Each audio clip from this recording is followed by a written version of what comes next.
What's up? This is Jordan Gray from Half Lit and Dopelivin TV. Hey, this your boy Don Ritchie representing the Midwest 219 Stand Up. Hey, what's up, y'all? It's Lamar Tate. This is your girl, Monifa. Hey, what up? It's your man, Dave Hollister from Blackstreet. You know what this is right here. This Trigger Trench in the building. Hey, what's up, y'all? This is your boy, Jason Weaver. And whenever I'm back home in the Chi, I'm checking out Dopelivin TV. Hey, it's your girl, Adina Howard, and you're watching Dopelivin TV, live with Greg Gray and the crew.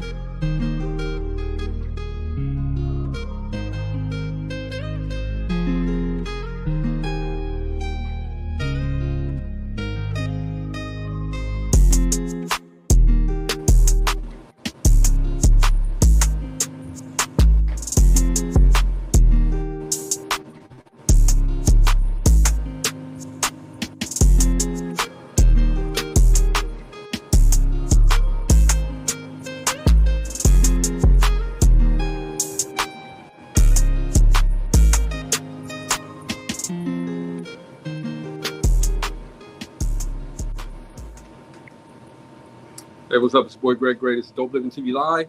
Let's start off by saying the views that are expressed on this Dopelivin TV Live are not necessarily the views of Dopelivin TV or its affiliates. What's up, y'all? Welcome to what's going on, Steve? What's going on, Greg? Chilling, man. Everything good with you? I'm here. Yeah, everything good. Hearing a little echo though. Huh? Was hearing a little echo, but it's gone away. It's probably me. Most definitely me. Today, man, you know, it's a relationship roundtable, of course, and as always on a Monday,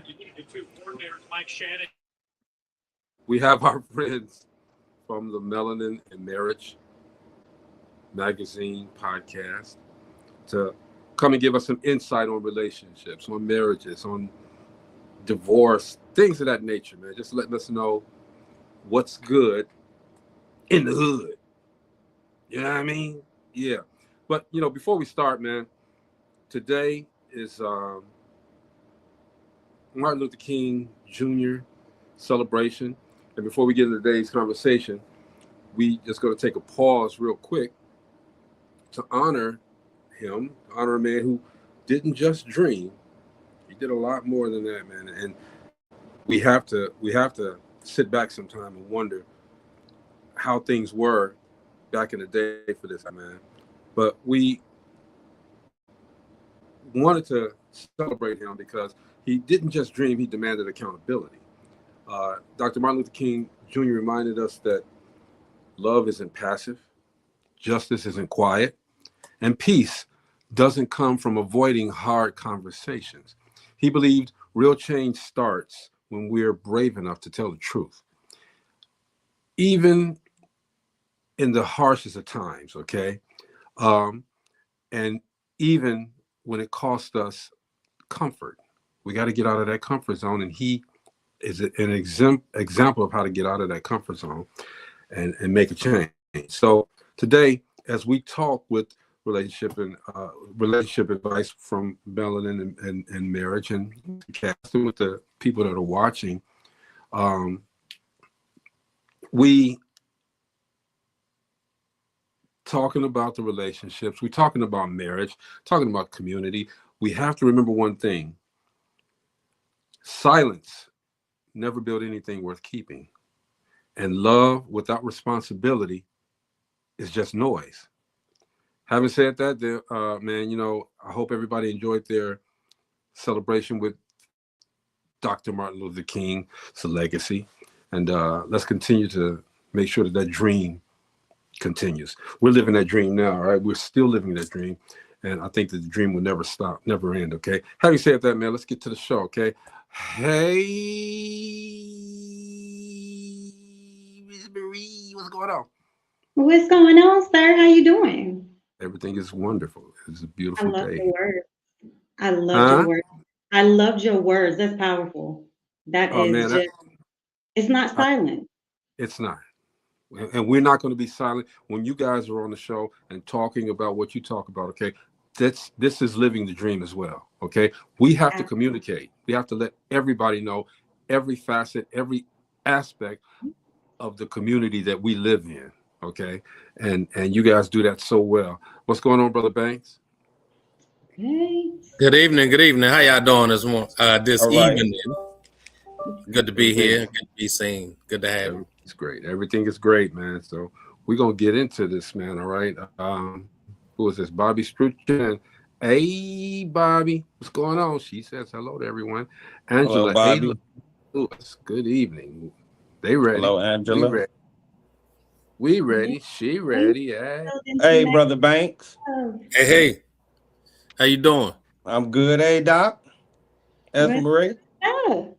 How y'all doing today? Outstanding. Ready. Right, that's good.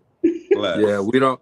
Now, Steve, when you hear some of these questions, I'm good today. I'm laid back. No.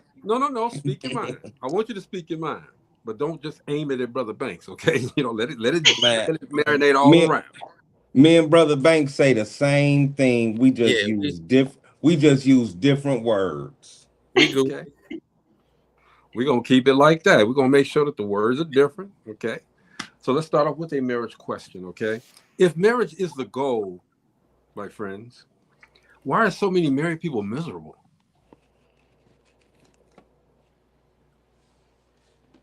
Oh, can I? Well, I know that stumped a lot of people with that question because, but y'all might not be miserable, okay? But I run into a lot of people to be like, man, I can't stand my wife or I can't stand my husband. Why are so many people miserable if marriage is the goal? Well, because the goal is not always marriage. The goal sometimes can just be a title. And sometimes the goal is societal pressures, meaning I'm at a certain age and I have to accomplish something because my peers are there. So it doesn't necessarily mean that, and then I happen to be with someone that I'm good enough with. So I go ahead and make that choice and say, you know what, let's just go get married. And quite frankly, sometimes the pressure comes from within the relationship to get married because of kids or because of the length of time that those people were together.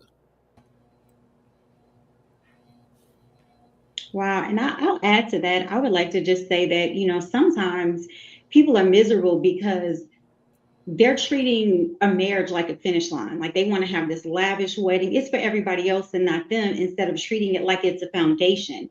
This is something that you build and you put in work. You got to work with your partner.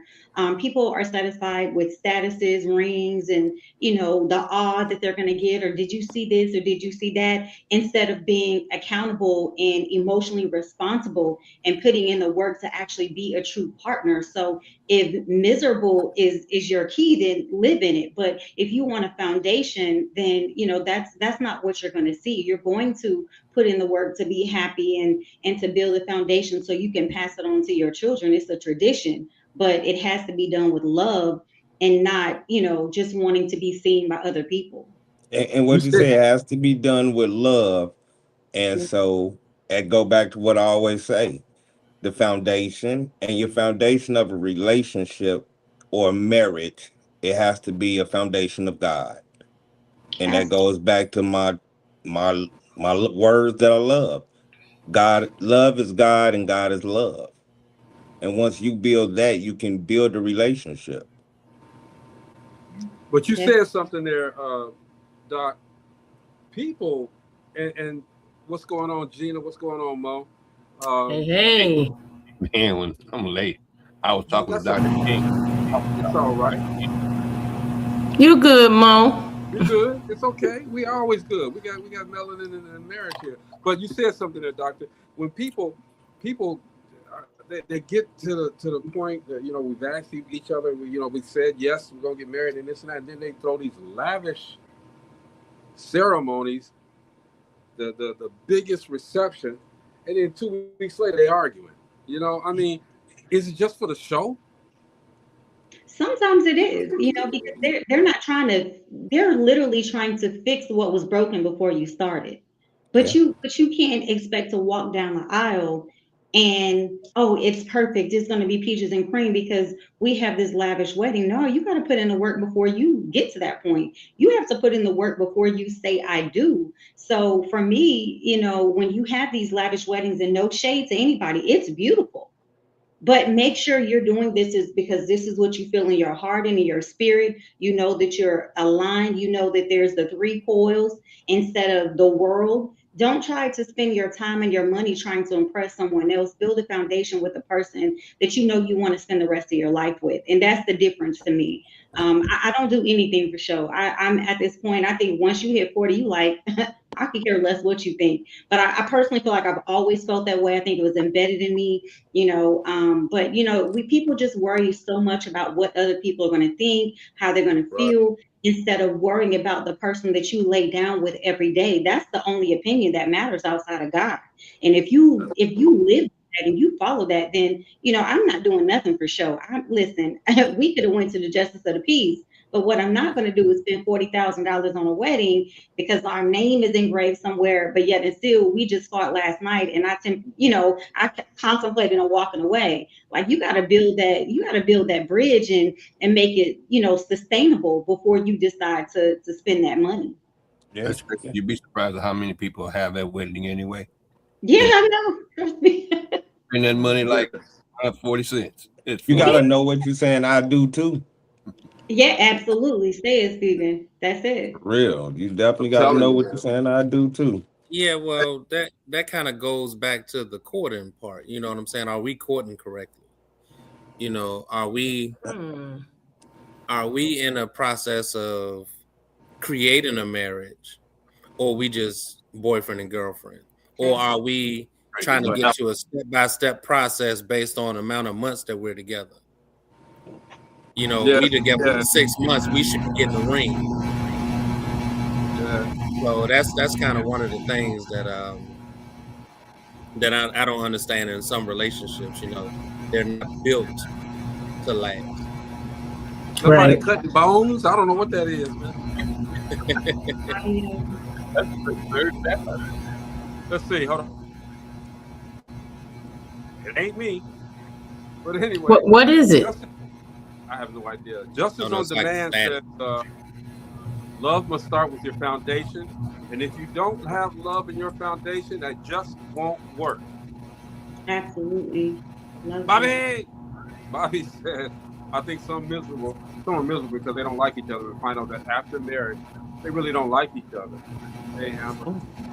What the hell is that? Let me see. It's Gina. Ah! Then it's my ceiling fan. It's Gina. We found out the my ceiling fan.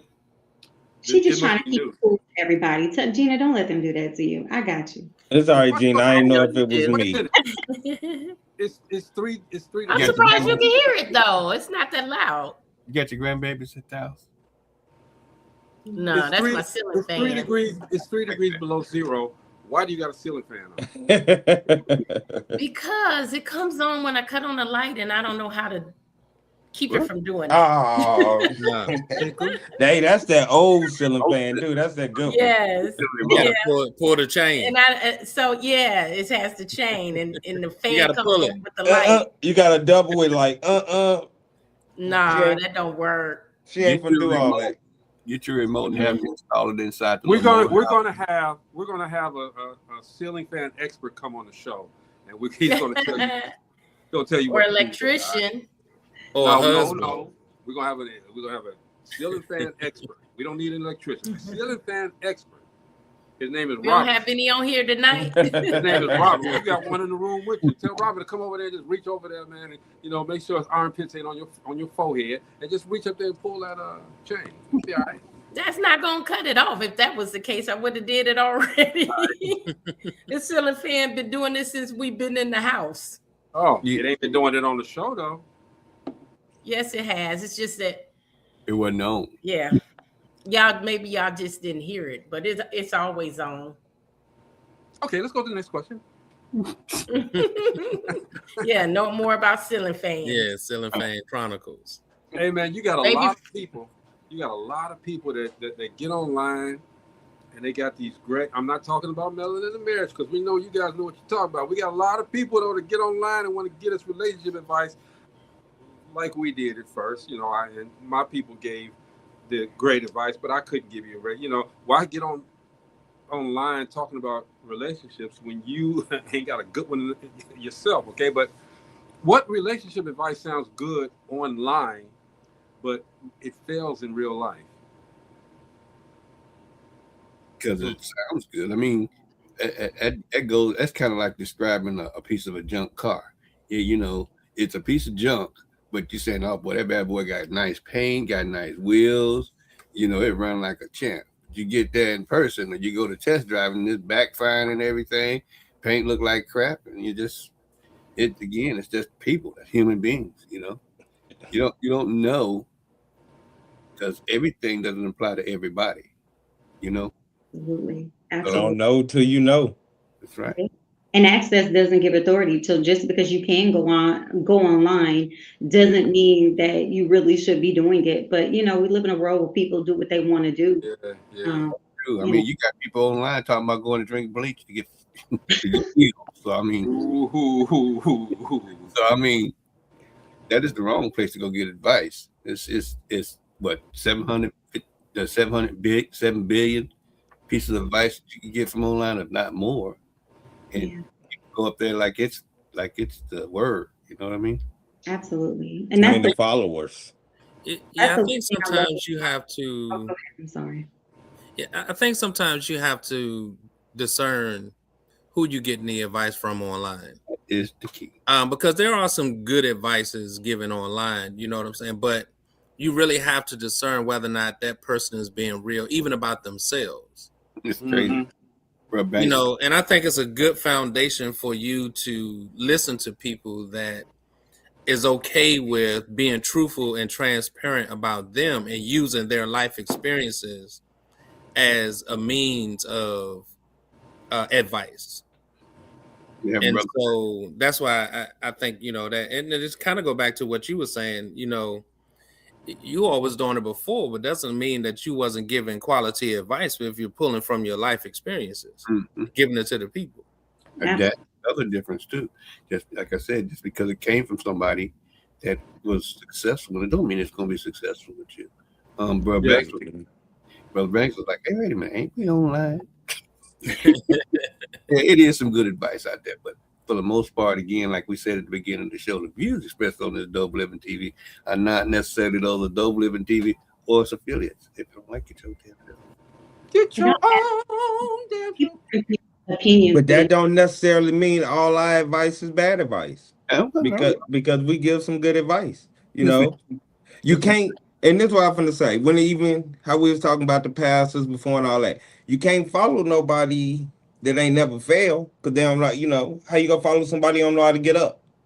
You know, that's deep right there. Hey, Jeanette Clark says, I need my advice, but I'm not married, just in a relationship, no situationship. You came to the right show, okay? Because we have Melanin and Marriage on here, and they giving us the advice, as well as the members of the Dopelivin team, all right? So you came to the right place, Jeanette, all right? Just so you know. Justice on Demand says, as a teacher of marriage and relationships, I find that the new generation marriage and relate to him does not stay together. I'm reading it. That's the way it's written.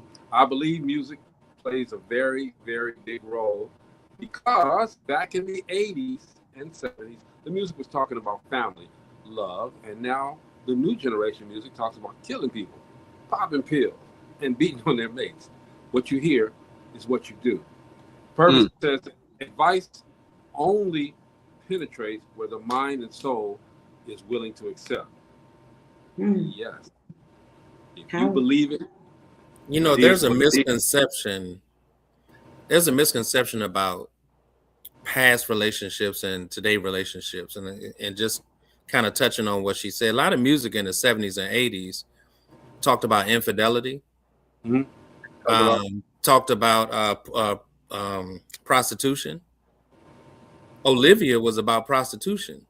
You know, and so there's things that our parents used to shield us from when it comes to music, and that's why a lot of times we didn't know and understand we was listening to bad music. My son said something like that because everybody wasn't getting killed right after the music. You know, you can get away with it when there's not 10 homicides that same night. Absolutely. You But know, I think it was fun. I mean, when you think about now, again, please excuse me, but this is a real show. When you think about electric, it's electric. I never I was 40 before I knew what that was truly about. That was about a toy. But how it came out, it was a fun song. It had a great beat, you danced to it, and she didn't make it seem perverted. But I think these days, it is different. I totally agree with the comment because they are talking about killing, popping pills, and saying it's cool to do these things.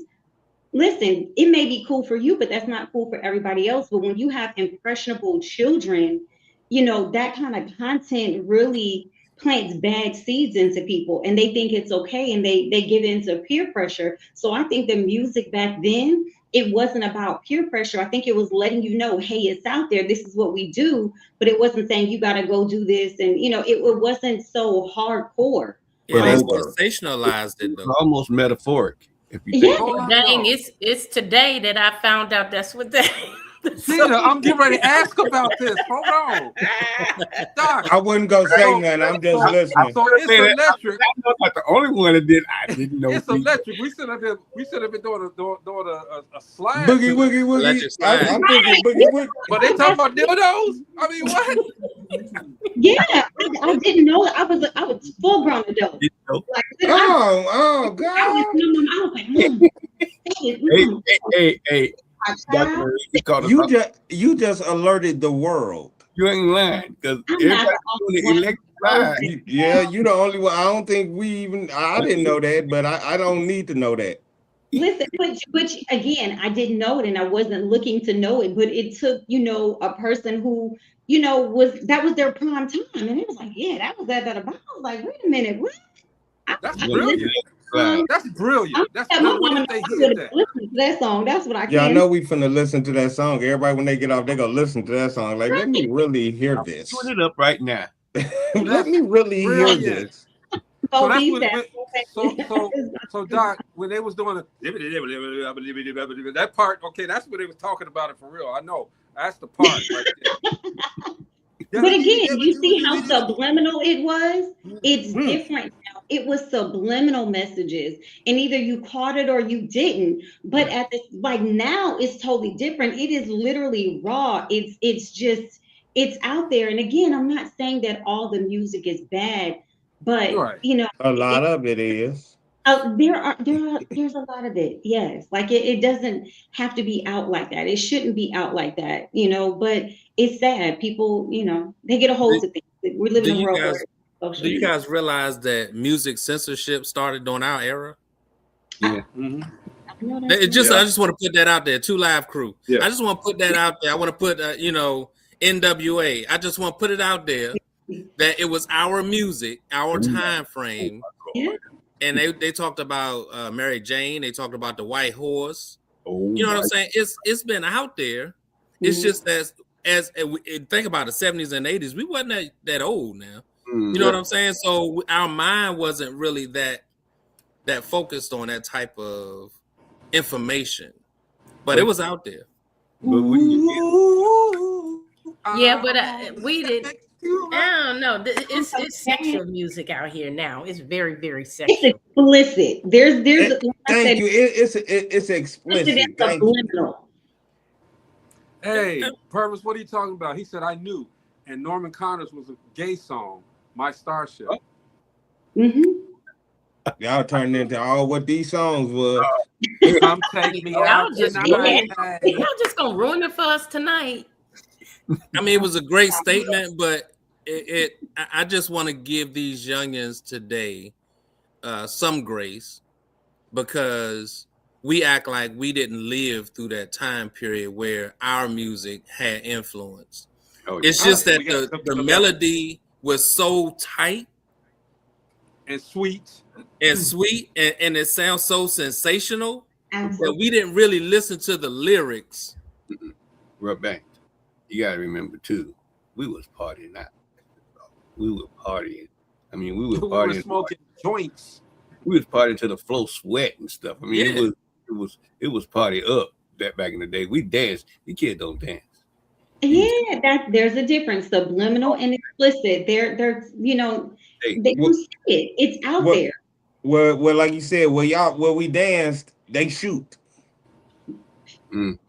Hey, Justice on Demand says that in 2025, I covered 48 homicides and only 3 fathers were in their lives. Sadly, these fathers and uncles are failing these youngsters. We're gonna get to that. Okay, let's move on. We got 1, 2, 3, 4 people on the panel that are married right now. You guys, I'm quite sure your marriages are great. You're in happy marriages and this and that. But if your marriage ended today, would you remarry? Nope. No.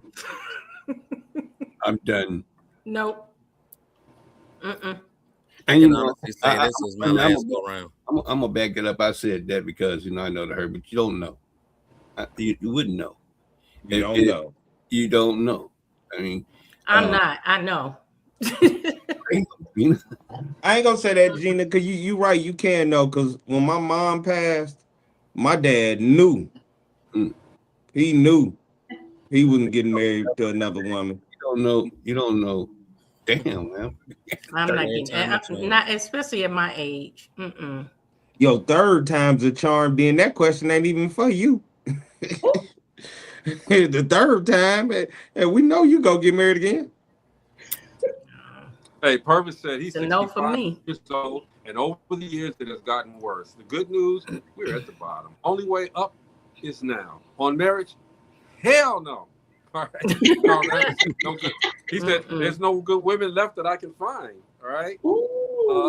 Bobby said you'll know when the time comes. You will know. I've been married too, and would I get married again? I don't think I would. I really don't. Would I have a soulmate, somebody that I can go the rest of the way with? Yeah, I would. But will I get married again?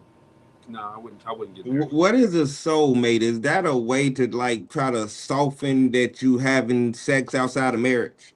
No, not at all. Because if I was, y'all know me. If I'm saying because the person ain't good enough to be your husband or wife. I mean, because do it soften it a little bit? I think that's a journey more than anything. Because when I met my wife, I knew that was going to be the one, and that was my soulmate. And it ended up my best friend right there. What's up, Bella? Hey, Bella. But I mean, that's a journey. The soulmate thing, I understand it because I feel like it's a word, Steve. It's just a word. Yeah, I was about to say it's no, but a lot of people say that word, so I'm just trying to point it out. I'm trying to find out what it is. It's just it's someone who resonates with you at your core. Like if you share like a special bond with them that you'll never share, in your mind that you'll never share with someone else. Challenge who doesn't challenge your growth, someone that you feel totally comfortable with.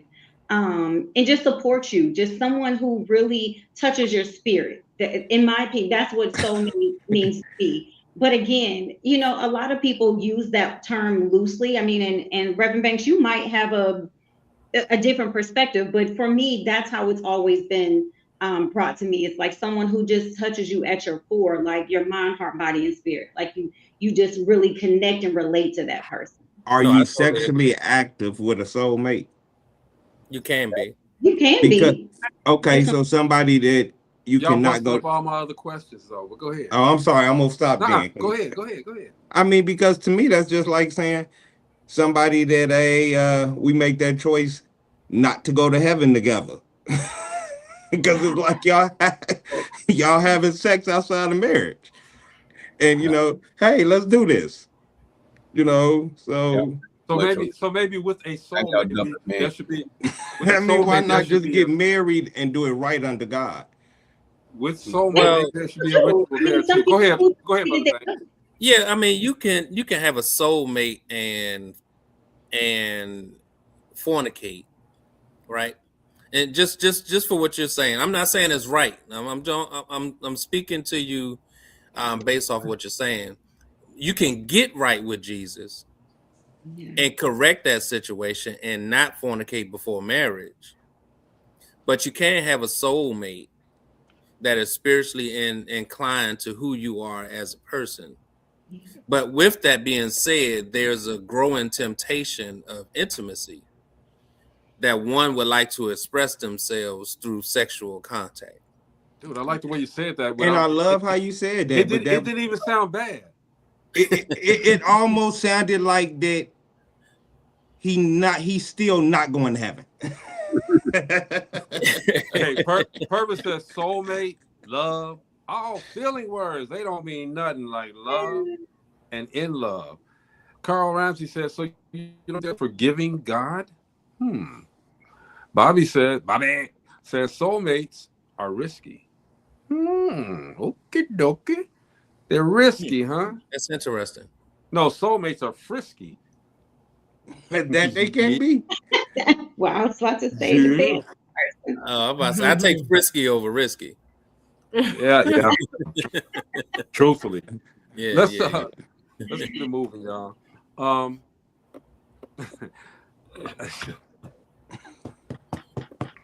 Okay. Y'all know I have to throw something in there because I'm nasty. All right. So I'm going to say it anyway. Can great sex save a bad relationship? No. What? It won't save it, but it will extend it. It will prolong it. That's right. Yeah. But at a certain point, it's going to still be over because when your emotions and spirit and soul ain't into it, at a point your body gonna say, "I'm tired. I'm through." I don't think it can. I think that's when you develop the relationships, friends with benefits. Absolutely. Go, girl. I think you had to be a friend with benefits before a relationship. You can't go from being in a relationship to friends with benefits. I don't think so. Yes, I think you I think y'all I think that should be first. I think that should be initiated first.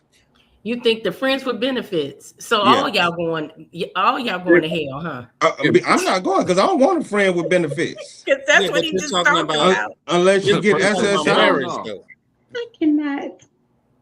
You're talking Purpose about said, hell no. Virginia, you're You talking about can't. marriage. So in that relationship, there's no way that you're going to hell because you're friends with benefits because you're married. Right. That's a good answer. No, not the friends with benefits. They not married. So wait a minute, Friends with benefits are friends that sleep together. And Brother Banks gonna make it sound like that the person you married and sleeping with is your friend. Exactly. But that They ain't the should friend be. she talking about. She talking about the friend that live around the corner that came over to give you some. Jump on him, man. Jump on him, brother. Mo, say what you got to say real quick. Because I want Brother Banks to jump on him. Go ahead. I'm going to ask this question. What did we do before all this institutional marriage kicked off? We had sex. We had sex and we had lots of it. I didn't do nothing because I was married. I was born into a marriage that lasted 40 years. It's because I'm gonna tell you again, soulmate is a progression into a relationship which ends up in marriage. That's what that is. I don't know. I didn't have a But lot do of you have to have? I didn't have a lot of soulmates under the covers, boy. But that don't mean covers, like you gotta have sex with that soulmate beforehand, Mo. I'm not. I said it's a progression to in a relationship. See, there's a difference between soul ties and soul mate. Oh, tell them. And so you can get soul ties just by fornicating because you're getting spirits from that person, that energy from that person. And in some cases, you might not even like that person or even know their name, but you'll go back and think about that experience because you have soul ties to them. Mm-hmm. And so sometimes you got to. Can we stop using the word fornicate? I don't like that. I think Brother Banks, what you saying is more sexual attraction. They give me scratch. I mean, it could be claimed the same thing though. Yeah. Looking over my shoulder, the devil right there. Yeah, you're a fornicator, Greg. You really a fornicator. You coming with me. Hey, I'm just. You still got time. But wait a minute. We've been doing this. Look, none of us can sit here and say we were virgins before we got married or anything like that. We've been fornicating How you For a know long can't none of time. us say how you You know the how old you know saying. It's a lot of fornication years on Wow. this show right now. All right. The old saying I've been is, when you saved know and better, asked for you do better. forgiveness. I've been saved by the blood. Once you have the knowledge of wrong, it then now becomes a sin when you do wrong. That's what that was my point earlier when I was asking the question, what did we do before this? Well, I don't think it's wrong. I didn't have it. Purpose said a soulmate is a black woman. Outside that, you're sleeping with the devil. Oh, geez. I hear you, Burp. I don't know. I don't know what fornication means, so I continue to fornicate. When you fornicate under, it's not under marriage. Don't tell me. Don't tell me. I don't want to know. He said if he know he can't admit to sinning. It's like playing sexual tag. You it. How many people you tag, Greg? Long-term damage is what. Let's not even go there, please. Gina, you better tell him because I'm ready. I'm ready. Matter of fact, in 30 minutes, we playing tag. Anyway, who win in the game, y'all? Who win? Can somebody tell me who win the game? Okay, well, let's go to the next question.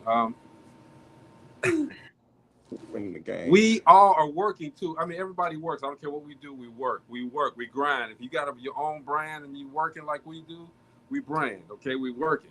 But can a relationship survive if Gina makes more than Robert? Yes. Absolutely. Yeah. Okay, wait a minute. Can it survive if Gina makes significantly more than Robert? Yes. Absolutely. That's the confidence. If the person has confidence, it can survive. That shouldn't even be a freaking, that shouldn't even be a issue. It shouldn't be an issue. And if it is an issue, when it is an issue, because trust me, those are issues, that meant the relationship wasn't built on the right thing. Because that meant it's built more on money and income than, you loving me, I love you. Or is it an ego thing? Yeah. It's a power trip sometimes. Bro Banks? It is ego. Yeah, And sometimes. that's why I say if you don't have that confidence, if the mate doesn't have that confidence, then that's an issue they have to deal with. Yeah, see, we can put it on that confidence. We can put it on that. But not often do we put it on the humility of the person that has the money. Exactly. And so sometimes in those situations, that power can become very volatile. Yes. Yes, very volatile. And so and sometimes that, and I don't want to jump on women like that, but the question was posed, so that's how I'm going to answer it. Sometimes women put that pressure on their man because they're not being the head of the household, because they put the tag of money as the head. Mm. And so sometimes when you do that, you place in your spouse or your man in a position of insecurity. But you know what? I'm gonna tell you. Y'all didn't see that look on Gina's face? Yeah, I seen it. She shook the head down. Than my late husband, but he was very, very good at finances. And so I put all of my trust in him because he was good with finance. He was very good with money. He could take a quarter and stretch it. Okay. And so that's why I said the confidence, it depends on the confidence of that other individual. Now, if that person feels like, oh, she make more money than me, and so she's the head of the household, or I feel like she's the breadwinner, then then you have an issue. You got to remove all those titles. I don't think a man think like that. And just like Brother Banks said, you have women. One thing, let it go this: when you leave work, let work stay at work. Exactly. And I want to add, there's a difference. I agree with Banks totally when it comes to the partnership comment, with power comment, because you have to be committed to the relationship and not power. However, yes, you have to be aligned and you have to be secure. But the problem that I have with it isn't even generational, it's people in general. Just because you make more money does not mean anything. Your mate is still No, the head of the it household. doesn't. Money doesn't matter. I I can be It agree. doesn't. married to my husband all day, but guess what? That doesn't make me the head of my household. That doesn't make me superior. And what people That's have to right. understand, it is about respect and not competition. We're not in competition Right. because guess what? That That right means there. we're going to the And same place. see, We're building As together. long as the bills are getting paid, it don't matter who paying Right. them. some people look at money as respect, like he said. You know, my respect for you comes how much you bring in. And that's where it's messed up. And that's why I say when relationships are not built off of God, everything, nothing grows. You know, I agree I with won't say money don't matter. You know, money I didn't matters say to some people, but if I'm just solely for myself, I'm just speaking solely for myself. I never knew how much any money my spouse made. So it don't even matter to me because they either going to use it for the house or they not. It's just that simple. And so if you position yourself to take care of your business and live at the level in which you are supposed to, then you'll be okay. But sometimes you get talked into living above a level based off of two incomes. Right. And then that second income don't want to come in at full force.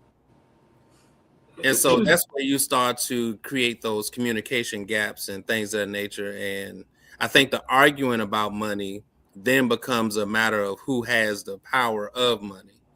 And so that's where it kind of comes in. And what Gina was talking about was great communication in a relationship that allowed for that relationship to take flight, to allow her to say, I'm going to yield to you because you're a better financier, and so that takes communication and understanding of where you are.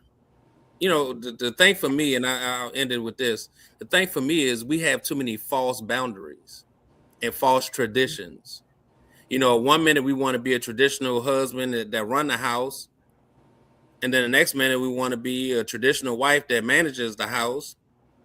But then you don't want to do all the things that it takes to apply to those roles. And so sometimes those roles do overlap. And then you start getting into arguments when they overlap. Yeah. But people got to have these conversations up front. That's the part of the problem. They're not having these conversations before you get married. You have to talk about finances before you get started because guess what? We can't decide that we want a $500,000 house when each of us can only afford 150,000. You have to have those financial conversations. You got to set goals. You have to have boundaries, expectations. It's a communication. So I totally agree with both of you. But the problem isn't that, I like the comment. Christopher said, they're not fully yoked. When you don't have these conversations, like you're really putting your marriage in jeopardy. It's not about the money per se. It's the lack of communication about the finances and what's going on in the house. Because I could care less what someone makes. As long as I know that if you're my partner, if I'm doing it by myself, from a financial aspect, that's fine. But what else are you bringing to the table? Do something for me that either I can't do myself or I choose not to. It's not, for me, it's not based on money because I was raised that, you don't allow anyone, if you can't buy it yourself, you don't need it. And that's the one thing that my husband values is that he knows I don't need him, but I want him. There are things that I would love to have from him, but can I get them myself? Absolutely. But it hits differently when it comes from him. So again, money really should not lead a conversation or a marriage, but I think people bring the money into it because they're fearful of, well, I'm doing my part, or they're not going to do their part, or hey, they can't afford this and that or the other. But again, if you can't afford it, what makes you think the other person can? So I kind of, I feel men on that aspect because sometimes there are some, not all of us, that there's the expectation, well, my man got to buy me this, that he got to be able to afford me. But can you afford yourself? Because, you know, you got to think about that too. And that goes both ways. But to me, money is, I truly believe at times it can be the root of all evil if you allow it to be. But I was going to say, if you let it, yeah, only if you let it. Responsible. Absolutely, Gina. You got to be responsible. That's it. What you say, sis? But you know what? Even that, you have to think about in that relationship. You know, you can't just think about I'm the breadwinner, I'm making the most money, because you never know when you may lose that job or you may lose that income, and now you have to depend on that person. I went through that with my late husband.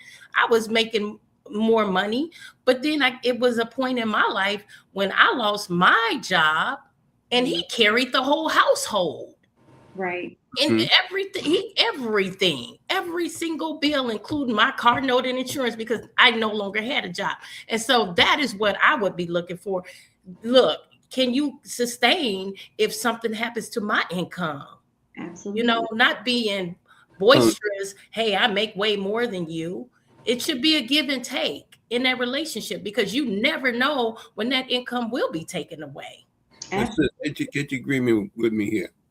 Y'all in a relationship and you want red bottoms, but she came to the relationship in, you know, Converses. How the hell does that work? You know what I mean?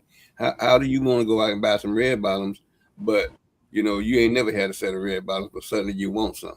But again, to Dr. Marie's point, okay, if she can afford the red bottoms, she can get them herself, all right? Well, but yeah. it hits different. Talking about bringing stuff to the table is what I'm saying. What she bring to the table, what he bring to the table. What if she didn't bring anything supposedly to the table, and now she wants red bottoms? And you know, like but see, that again comes back to the person, because I knew I can go and ask Robert for anything right now, and he will get it for me. But the humility that I have is that I would not ask him for everything that I want, because I would, you know, I have enough respect for him to say, I don't want you to spend all your money like that. But when you have those greedy individuals that, you know, if you can buy it, they want it. I've heard women say, he got it. I want him to buy me this because I know he has it.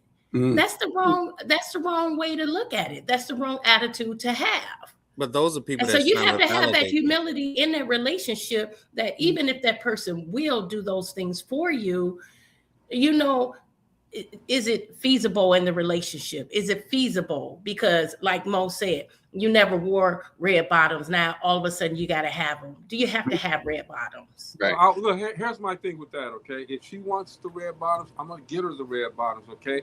Well, I'm going to get her a can of paint and we can paint the bottoms red.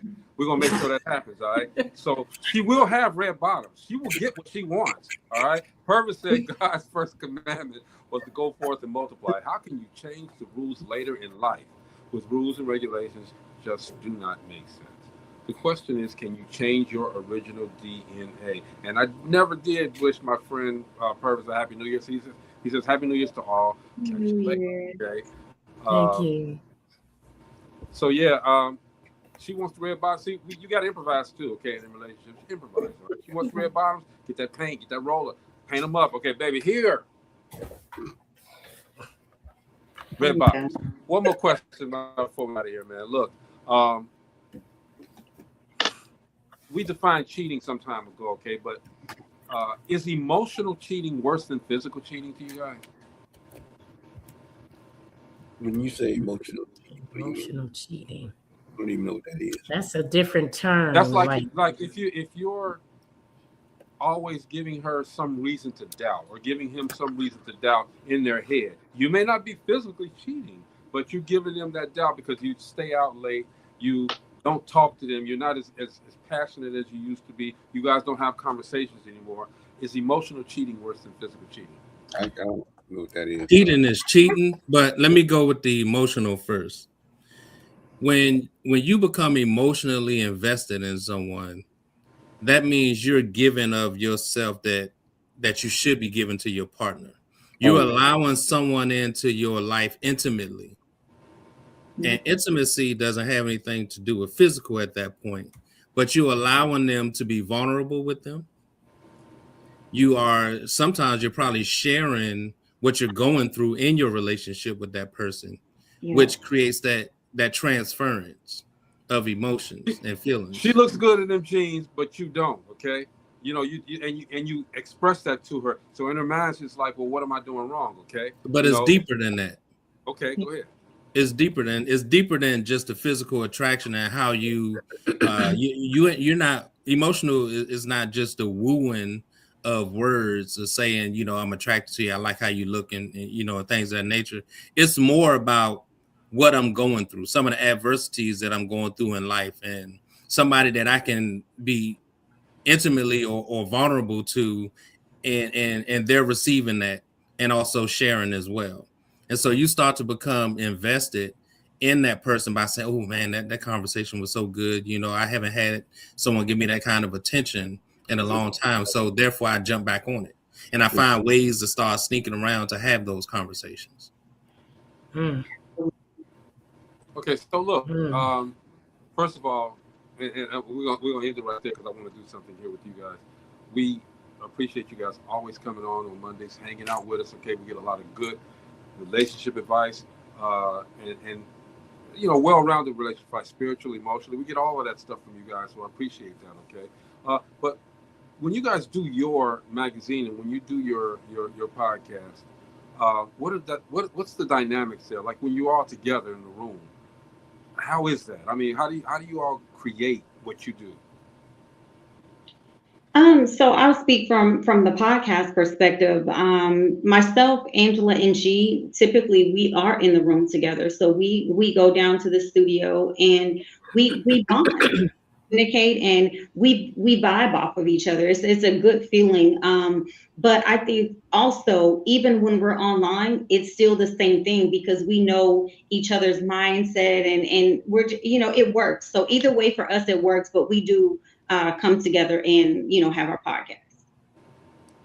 I mean, I'm going to say it like this because I've listened to their podcast as well.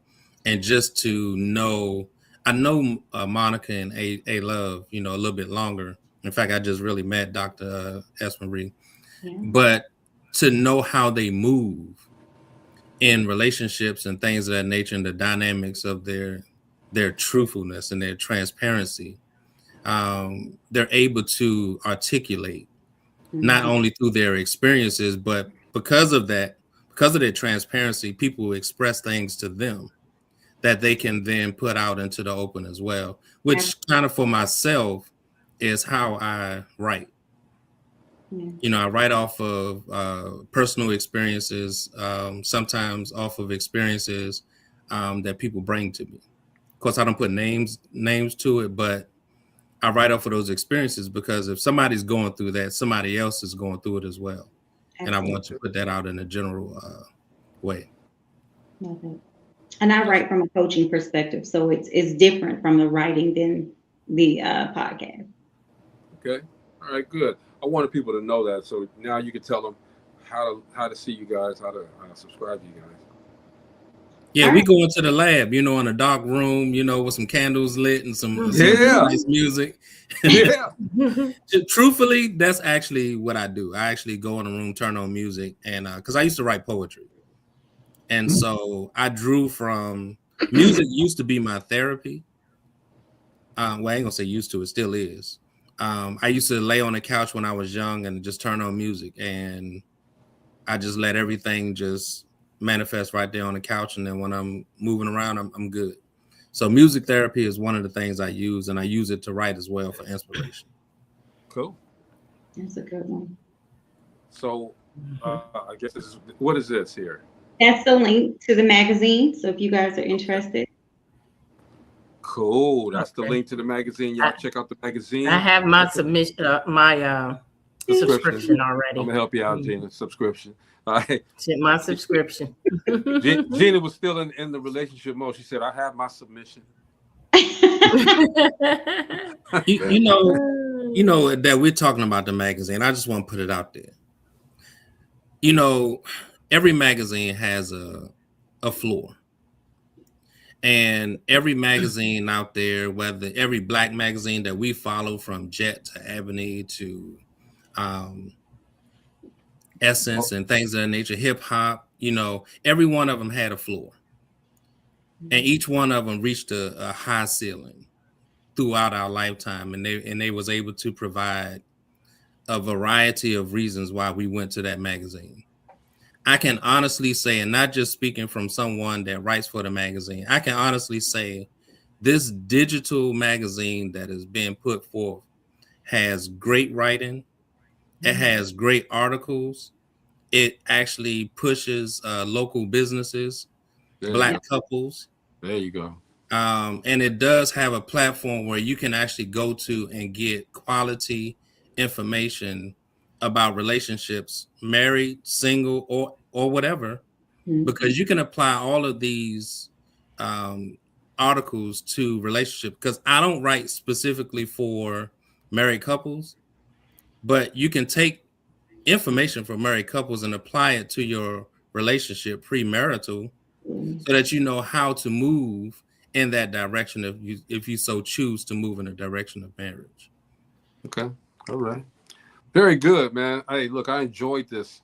I enjoyed every week, okay? But you know, we love to have you guys on here so that we can get some clarity on some relationship issues and make sure that everybody out there trying to at least do the right thing. You know, we're telling you the right thing, but are you doing it? And you know, a lot of these questions that I get come from just willy-nilly. They inbox me and they say, well, Greg, ask him this, ask him that.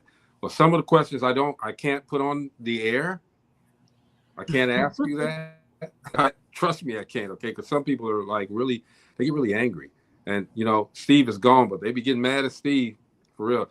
Leave that brother alone, Steve. Leave him alone.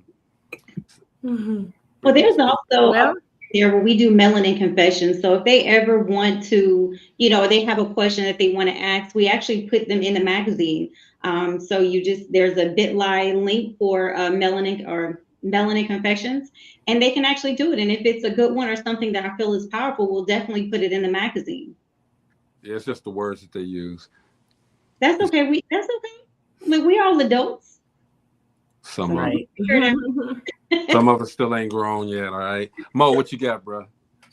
No, I'm gonna tell you, like we were talking about earlier.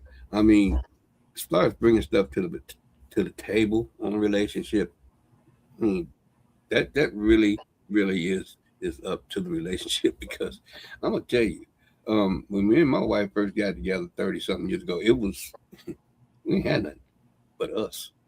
And I think that was the greatest thing in the whole wide world. So we grew, you know, financially and, you know, emotionally together. That was a blessing in disguise, actually, because as time went on, actually, that following 2 years, things kind of exploded financially for both of us. So, I mean, it was an awesome thing that we started out not having anything, and, you know, and I was able to do things that I just wanted to do because I thought in my heart, you know, diamonds and pearls, ain't nothing wrong with it. You know what I'm saying? And she loved it. And I mean, the first time I bought her something like that, it was just something from the heart, you know. And I felt if she loves it, I'm gonna do it.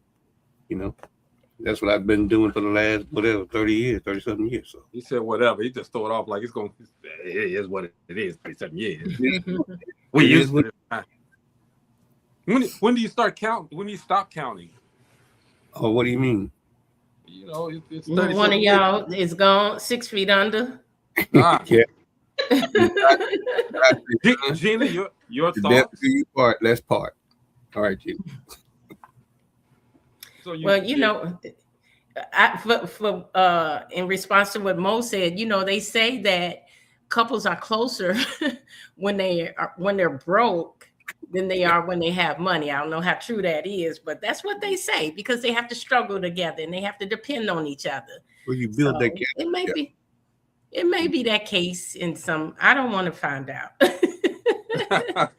But you know, hey, love the one you with. If you're going to be with that person, love that person, but make sure the feelings are mutual. You can't make anybody love you, So if you think, buying them things and spending money on them and taking them here and there, flying them to different places is going to make them fall in love with you, it's not going to happen. So Yeah. make sure you're evaluating your relationship. It's never going to be 50-50, but at least the feelings should be mutual. Mo had his hand up. I'm just Yeah, saying, but don't it's get my turn. It's my It's turn. not Why do like- y'all do it every single doggone time? Mo get to go my next. turn. Gotta go backwards. Go ahead, man. I'm just saying, it's not like that was a one-way street, by the way, family. That was a two-way street. Because there's some things that, that she bought me, I was totally shocked and surprised, but she knew what I liked. Again, that comes from being in a relationship with somebody that loves you, and vice versa. You know what they like. I reclaim my time. Okay. But